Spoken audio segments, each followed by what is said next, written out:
अरे माफी कोणाची मागायची? सागरजी बोलू देत बोला साहेब.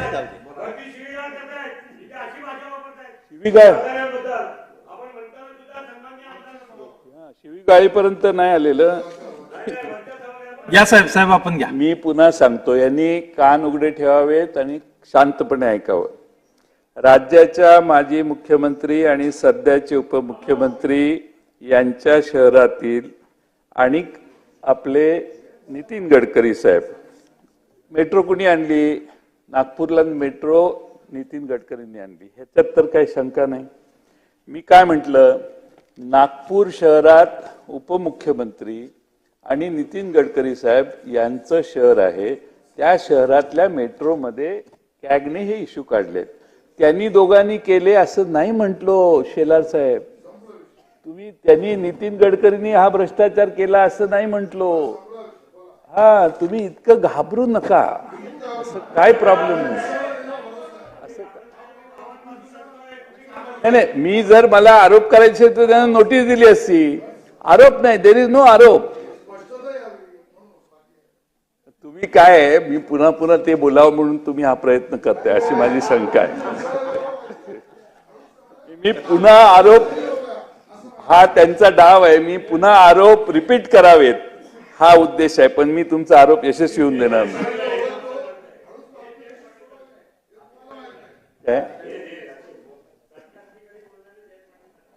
नाही, आता सरळ मी बोलतोय, असं का करताय?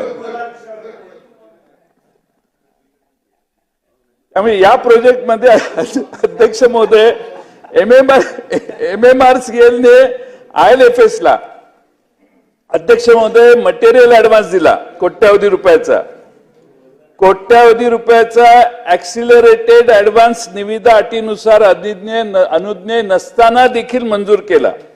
आणि अध्यक्ष महोदय 2018 ऑक्टोबर मध्ये करार संपण्याच्या 2 महिने आधी देखील परत, करार संपायला डिसेंबर मध्ये करार संपणार आहे, तो 2 महिने आधी परत ऍडव्हान्स दिला. हे मी नाही म्हणत, कॅगने लिहिलेलं आहे. Maharashtra metro rail corporation limited काम पूर्ण करण्यात IL&FS अयशस्वी होणार हे माहीत असूनही करार संपुष्टात आणण्यात 1 वर्ष उशीर केला. या कंपनीवर प्रशासन एवढं का उदार झालं? आता हे कोण उदार झालं हे मी काय बोललेलं नाही, कुणाचंही नाव घेतलेलं नाही, पण त्यावेळी सरकार कुणाचं होतं हे तुम्हालाही माहिती आहे. सरकारमध्ये कोणाशी या कंपनीचं साठे लोट होतं की इतका या कंपनीसाठी करण्यात आले, एवढं का त्या कंपनीची सेवा आपण का एवढी केली? IL&FS कडून डिसेंबर 2017 मध्ये सीताबर्डी स्टेशनच्या बांधकामाचे काम काढून घेण्यात आले. करार संपुष्टात आणण्यास 1 वर्ष विलंबामुळे केवळ कामाच्या प्रगतीवर परिणाम झाला नाही, तर MMRCL बँक गॅरंटी एनकॅश करू शकली नाही, कारण NCLTच्या आदेशानंतर बँकांना IL&FS द्वारे प्रदान केलेल्या बँक हमीचा आदर करण्यापासून रोखले गेले होते. पुढे करार संपुष्टात येण्यास उशीर झाल्यामुळे मार्च 2019 मध्ये व्यावसायिक ऑपरेशन घोषित करण्यात आले. तेव्हा नियोजित 11 स्थानकापैकी केवळ 5 स्थानके रीच 1 मध्ये कार्यान्वित होऊ शकली. भारत सरकारच्या सामान्य आर्थिक नियमानुसार असे नमूद केलेले आहे की अल्प मुदतीच्या करारामध्ये वस्तूंच्या किमती निश्चित असाव्यात. दीर्घकालीन करारामध्ये किमतीत तफावत असू शकते. महाराष्ट्र मेट्रो रेल्वे कॉर्पोरेशन लिमिटेडने इत्या सामान्य आर्थिक नियमांचं उल्लंघन करून अल्प मुदतीच्या करारामध्ये वस्तूंच्या किमती वाढीसाठी काही कोटी रुपये खर्च करण्यात आले. प्रशासनाने हे कशाच्या आधारावर केले व कोणाच्या फायद्यासाठी केले? MMRCL ने कंत्राटदारांनी करार करताना महाराष्ट्र मुद्रांक अधिनियम 2015 नुसार विहित दराने मुद्रांक शुल्क भरल्याची खात्री देखील केली नाही. परिणामी राज्यातील तिजोरीला परत फटका काही कोटीचा बसला. इतकं बेजबाबदार सरकार कसे वागू शकते? एकंदरीतच नागपूर मेट्रो रेल्वे हे भ्रष्टाचाराच्या साठी एक केस आहे, अशा बऱ्याच गोष्टी असू शकतील. अध्यक्ष महोदय, माझ्याकडे तो कॅगचा अहवाल आहे, मी काही स्वतः मांडत नाही. या अहवालातलेच मुद्दे मी वाचून दाखवलेले आहेत, त्यापेक्षा वेगळं काही नाही. अध्यक्ष महोदय, दुसरा एक महत्वाचा प्रश्न बांधकाम विभागात आहे. खरं म्हणजे बांधकाम विभागाच्याही मागण्या आज आहेत. अध्यक्ष महोदय, आता अनेक घोटाळे, गणवेश घोटाळा, आणखीन कुठले घोटाळे, उंदीर घोटाळे आपण ऐकतो. आता एक नवीन घोटाळा अध्यक्ष महोदय या सरकारने केलेला आहे, या सरकारच्या काळात झालेला आहे, आणि तो म्हणजे डांबर घोटाळा. अध्यक्ष महोदय, रत्नागिरी जिल्ह्यात एक कंपनी आहे. ही कंपनी रत्नागिरी जिल्ह्यातील सगळी कामं ह्यांनाच मिळतात. 80% कॉन्ट्रॅक्ट निघाले की हेच घेतात, आणि आपल्या सरकारमधल्या लोकांशी संबंधित आहे ही कमिटी, ती कंपनी. आणि त्यामुळे अध्यक्ष महोदय, बांधकाम विभाग, सार्वजनिक बांधकाम विभागाचं कामही ह्यांनाच, MIDCचंही काम ह्यांनाच, नॅशनल हायवेचे कामही ह्याला. आपल्याला माहिती आहे कॉन्ट्रॅक्ट मध्ये तुम्ही कॉन्ट्रॅक्टिंग हा तुमचाही एक अंग आहे. त्यामुळे एका माणसाला, माझं नाही, भावाच आहे, आता नाही, जुनं होतं, आता मी बंद केलं. प्रेमान, मी काही तुमच्यावर टीका नाही करत, पण मला हे सांगायचं की कॉन्ट्रॅक्ट मिळवणं किती अवघड असतं. पण एकाच माणसाला इथं कॉन्ट्रॅक्ट एवढी मिळालेली आहे. ते बिल्डर आहेत, ते कॉन्ट्रॅक्ट घेत नाहीत, ते रॉंग नंबर तुमचा. ते यांना सांगा, ते कॉन्ट्रॅक्ट घेत नाहीत. त्यामुळे अध्यक्ष महोदय, मी एक 2-3 कामांचा उल्लेख करतो. ह्या कंपनीनं सार्वजनिक बांधकाम विभागामार्फत रत्नागिरी येथे रेवस रेड्डी रोडचं रुंदीकरण आणि डांबरीकरणाचं काम केलं. सागर साहेब, हे फार ऐकण्यासारखी स्टोरी आहे. म्हणजे काही पैसे कसे बनवतात, नॉलेज घेणं महत्वाचं आहे. शेवटी प्रत्येक भ्रष्टाचारातनं नवं लोक शिकत असतात. त्यामुळं रुंदीकरण आणि डांबरीकरणाचं काम केलं. या कामासाठी वापरलेल्या डांबराच्या बिलाचा नंबर आणि रत्नागिरी MIDC पाणी पुरवठा योजनेअंतर्गत अप्रोच रोड ते जॅकवेल पर्यंत जाणाऱ्या डांबरी रस्त्याचं नूतनीकरण, 2 कामं. एक रेवस रेड्डी रोडचं आणि इकडे रत्नागिरी MIDC पाणी पुरवठा योजनेअंतर्गत अप्रोच रोड ते जॅकवेल पर्यंत जाणाऱ्या डांबरी रस्त्याचे नूतनीकरण. या दोन्हीसाठी डांबर जे वापरलं त्या डांबराच्या बिलाचा नंबर एकच आहे. बिलाचा नंबर आहे BPCL 4582111044. ते आहे, ते चेक करून माझ्याकडे बिल कॉपी. तुम्ही हे म्हणाल आणि तुम्हीच पुढे बसलेले असाल, प्रत्यक्ष मंत्री बसलेले नसतील याची खात्री असल्यामुळं हे तो मुद्दा राहिलाच. हे नगरविकास विभाग कुणाकडे आहे? तुमच्याकडे कुणाकडे आहे? CM साहेबांच्याकडे. मग राज्यमंत्री काय नेमलाय की नाही? नेमलेलाच नाही, विषयच नाही. तुमच्या पक्षाला काय राज्यमंत्रीपद मिळालेलं दिसत नाही याच्यात. परत सार्वजनिक बांधकाम विभागाचे मंत्री कोण आहे?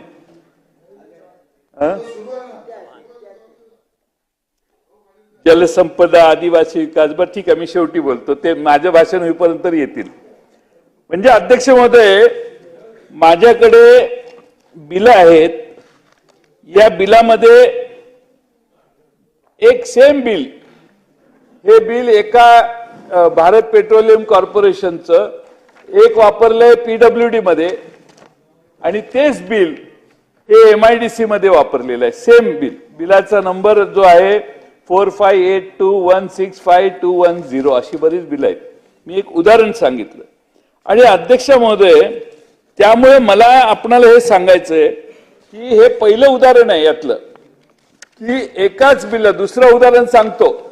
नेवरे भांडारपुळे रोड हे बांधकाम खात्यानं रस्ता रुंदीकरण ब्लॅक टॉपिंगच्या कामासाठी वापरलेलं केलंय.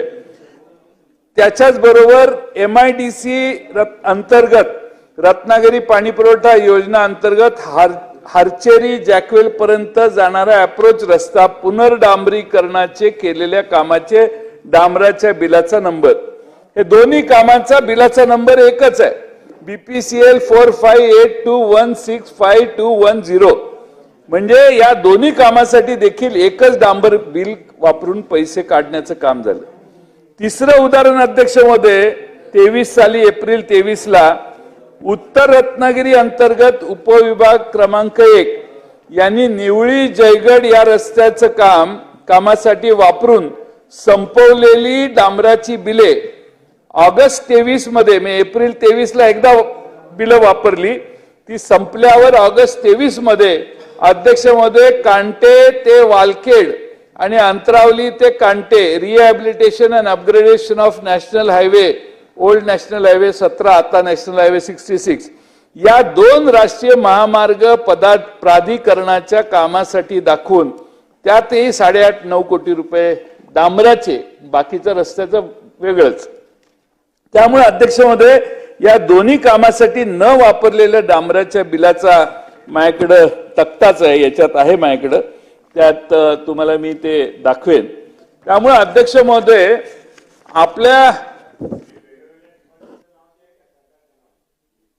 HPCLचं बिल वेगवेगळ्या डिपार्टमेंटचं नाही, डिपार्टमेंटचं जे आहे ते डिपार्टमेंटला नाही, डिपार्टमेंटच्या नावावर येत नसतं, त्या वैयक्तिक कंपनीच्या नावावर बिल येतं. बघा. थँक्यू.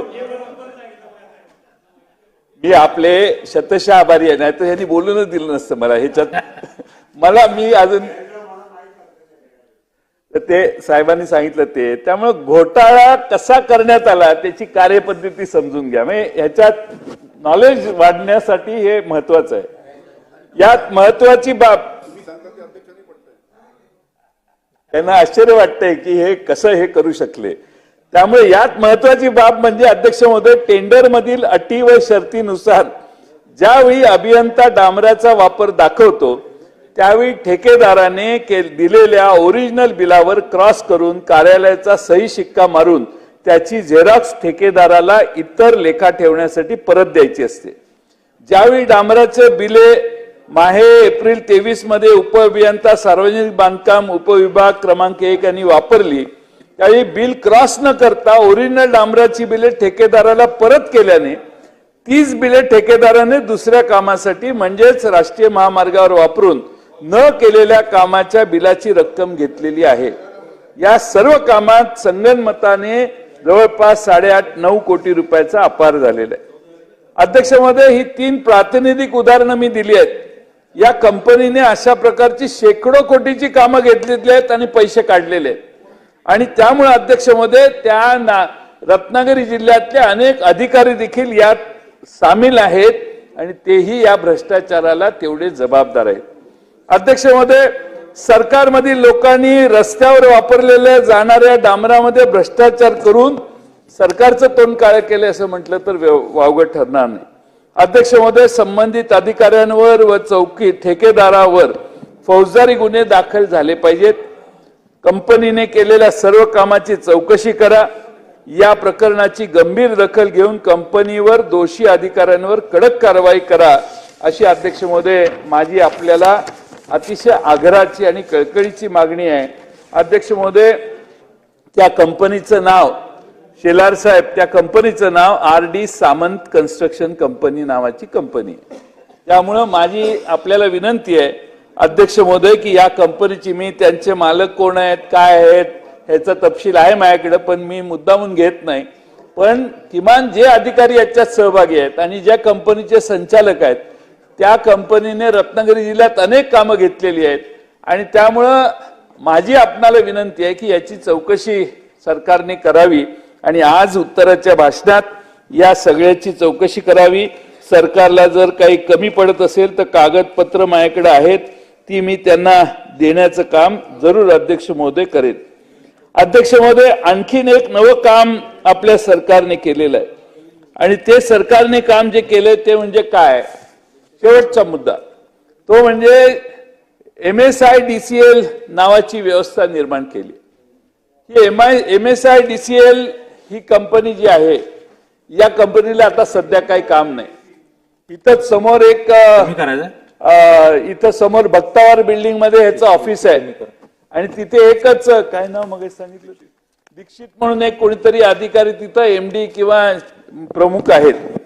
अध्यक्ष महोदय, बजेटमध्ये एखादी प्रोव्हिजन केल्यावर बांधकाम खातं त्याचं टेंडर काढतं, टेंडर काढून प्रोसिजर करतं, रीतसर लोएस्ट वगैरे सगळं होतं.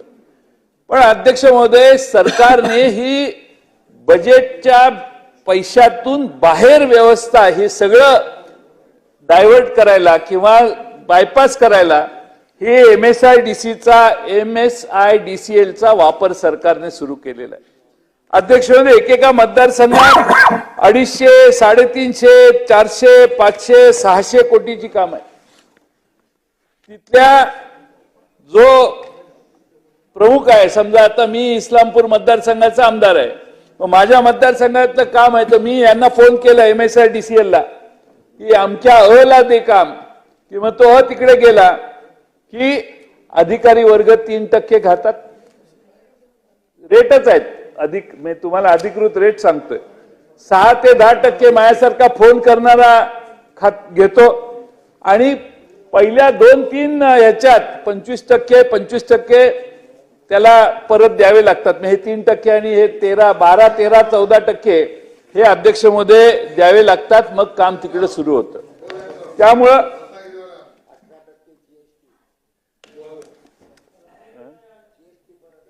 रत्नागिरीचे ते आहेत, त्यांना माहिती आहे की नाही माहित नाही. त्यांना कळलं की मग ते माहित नाही अधिक. पण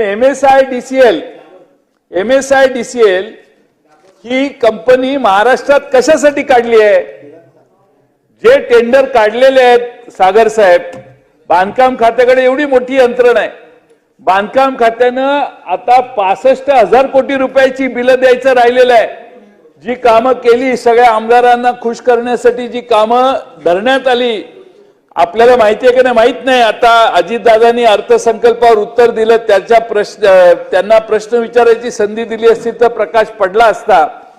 पण अध्यक्ष महोदय, मागच्या वर्षी 17,000 कोटीचा डिफिसिट बजेट मांडल्यावर 1.5 लाख कोटी रुपये पुरवणी मागणीत मांडण्यात आले.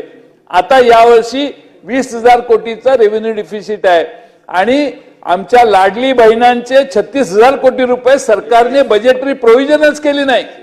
10,000 कोटी केलेत, 10,000 कोटी केले आहेत, 36,000 कोटीचे प्रोव्हिजनच केली नाही.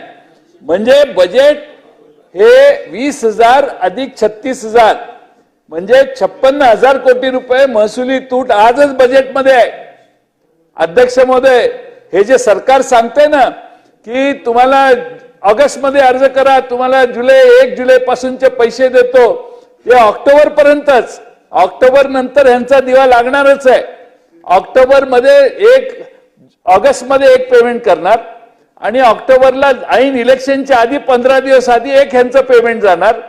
पैसे सरकारच्या बजेटमधून देत असताना बजेट रेव्हेन्यू डिफिसिट जे आहे ते 56,000 कोटीवर गेले, तुम्ही समजा, महसुली तूट. आणि अध्यक्ष महोदय, तसं महाराष्ट्रात जे आमदारांना कमिटमेंट केल्या त्या कामांच्यासाठी सरकारकडे पैसे नाहीत. ही मी सांगितलं, MSIDCLची कामं ही हॅम फेज 2 ची कामं आहेत सगळी.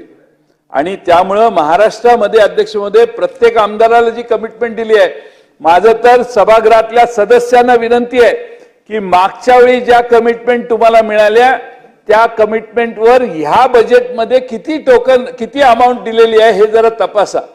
माझी खात्री आहे की 70% कामांना ह्या बजेटमध्ये प्रोव्हिजन केलेली नाही, कारण तेवढे पैसेच सरकारकडे नव्हते. आणि म्हणून अध्यक्ष महोदय, माझी विनंती आहे की MSIDCLचा भ्रष्टाचार ही महाराष्ट्रात या सरकारची नवी भ्रष्टाचाराची कहाणी. या भ्रष्टाचारात प्रत्येक ठिकाणी जे पैसे दिलेले आहेत तिथं सगळे अधिकारी मिळून 3% त्यांची फी आहे आणि नंतर ज्याच्यासाठी हे काम धरण्यात आलेलं आहे तो सांगतो त्याच कॉन्ट्रॅक्टरला काम द्यायचं. म्हणजे त्याला 10-15% आत काही गाळा बसत कट होत नाही, त्याच्यात ते खर्च करावे लागतात. म्हणजे जवळपास 20-25% पैसे काढण्याची व्यवस्था. आणि म्हणून PWDचे रेग्युलर टेंडर काढण्याची प्रोसिजर डायव्हर्ट करून हा वेगळा उद्योग ह्या सरकारने, कुणाच्या सुपीक डोक्यातून ही कल्पना संजय बनसोड निघाली आहे ती जरा तपासा. पण महाराष्ट्रात रस्त्यांमध्ये हजारो कोटीची हॅमची कामं जी आहेत त्याचा जो काही पद्धत चालू आहे MSI, त्याच्याकडे अधिकारी कोण नाही, ते एकटाच बसलेला आहे बिचारा.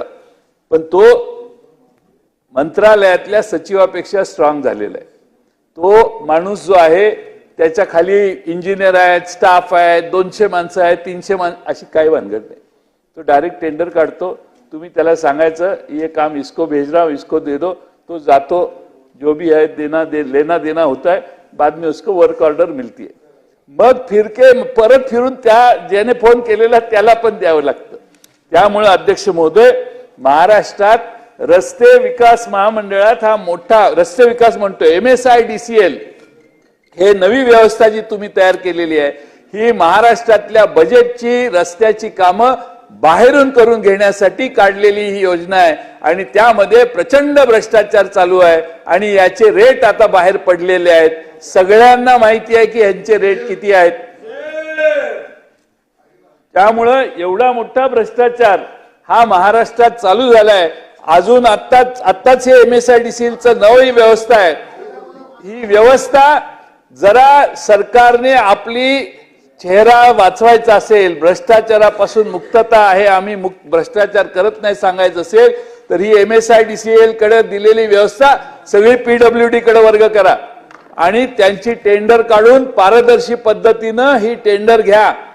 टेंडर काढण्याच्या प्रोसिजर यात ही एवढी कामं आहेत की प्रत्येकाला तुला 3 कामं देतो, तुला 5 कामं देतो, तुम इसमें मत भरो, तुम इसमें भरो, तुम्ही इकडे भरा, तुम्ही तिकडे भरू नका, ही सगळी मॅनेजमेंट करण्यासाठी MSIDCLचा वापर होतोय.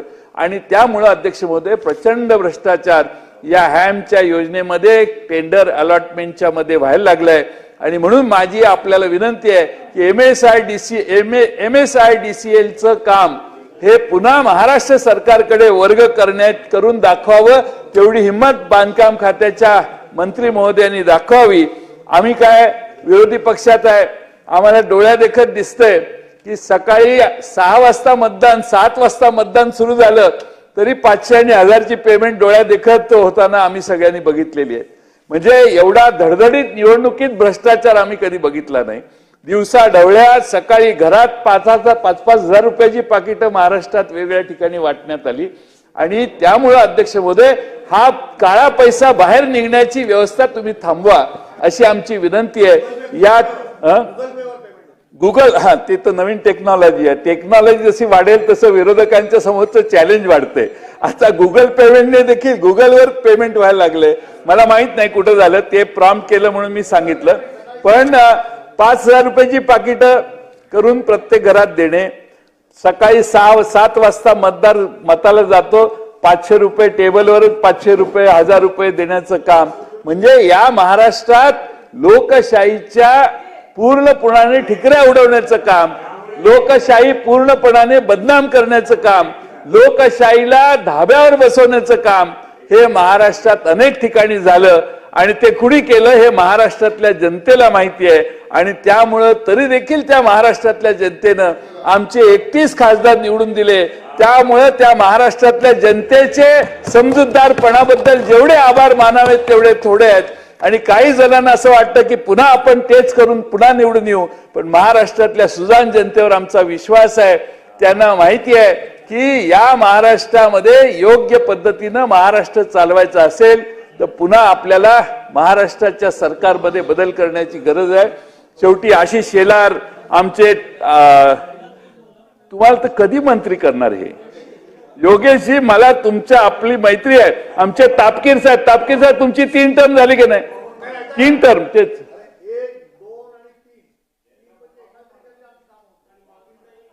आणि खरं म्हणजे आशिष शेलार साहेब जर मंत्री झाले तर आमचा फायदा आहे. संजय केळकर मंत्री झाले, आमचा फायदा आहे. योगेशजी सागरजी मंत्री झाले, आमचे तापकीर साहेब मंत्री झाले. आमच्या महिला म्हणून, ताई मी परवा तुमचं नाव घेतलं, महिला म्हणून तुम्हाला मंत्री केलं नाही. 2.5 वर्षाची 1.5 वर्षाची टर्म गेली. तुम्हाला कधीही न्याय मिळणार नाही. तुम्हाला फक्त आम्हाला अडवण्याचंच काम विधानसभेत करायची जबाबदारी तुमच्यावर आहे. तुम्हाला काहीही न्याय मिळणार नाही. आणि म्हणून निष्ठावंत भारतीय जनता पक्षाच्या नेत्यांना आणि कार्यकर्त्यांना माझं आव्हान आहे की ही तुमच्या आयुष्यातली शेवटची संधी आहे. तुम्ही बंड केल्याशिवाय, तुम्ही ठामपणानं तुमची मजबूती दाखवल्याशिवाय, नाहीतर आणखी नवे पाहुणे येऊन तिकडे बसतील आणि तुम्ही इकडे सरकत जाल. त्यामुळे माझी तुम्हाला विनंती आहे की कोणत्याही परिस्थितीत तुम्ही जरा तुमचा हे दाखवा, ठामपणा दाखवा. इकडे भ्रष्टाचाराचा महापूर आहे. हा? काय काय इकडं महापूर, भ्रष्टाचाराचा महापूर चाललाय आणि तुमच्याकडे दुष्काळ आहे. तुम्हाला काय हाताला लागलं? आणि त्यामुळं तुमच्यासारख्या आशिष शेलार साहेबांनी मुंबईचं नेतृत्व केलं. मुंबई सांभाळायची जबाबदारी आहे. जे महाराष्ट्र सांभाळू शकतात त्यांना आता एका लोकसभेची जबाबदारी दिलेली होती आणि त्यामुळे आमचा प्रकाश सुरू आहे. बिचारा बघा किती चांगला सरळ माणूस, पण आता काय झालंय, तुम्हा सगळ्यांच्याकडे दुर्लक्ष चालू आहे आणि हे सगळे वेगवेगळे उद्योग करण्यात गुंतलेले सरकारचे मंत्री आहेत. मंत्रिमंडळाला इथं बसायला वेळ आहे का बघा मंत्र्यांना? चर्चा चालू आहे तर इथं, कारण आता शेवटचे दिवस राहिले आहेत. वन डे अहो मंत्रिमंडळाची असेल तर ज्याचा विषय असतो त्याने येऊन बसायचं असतं. कॅबिनेट हे काय या सभागृहापेक्षा वरची नाही आणि कॅबिनेट संध्याकाळी घ्यायची असते 5 वाजता. सरकारचं विधानसभा चालू असताना दुपारी कॅबिनेट नसते घ्यायची. पण असो, माझा महत्वाचा मुद्दा आहे की हे जे महाराष्ट्रात नगर विकास खात्याचा भ्रष्टाचार, मी जो रेल्वे मेट्रो रेल्वेचा सांगितला, त्यात काही गडकरींच्यावर काही मी आक्षेप घेतलेला नाही. गडकरी साहेब हे तुमच्यातले सगळ्यात सरळ व्यक्ती.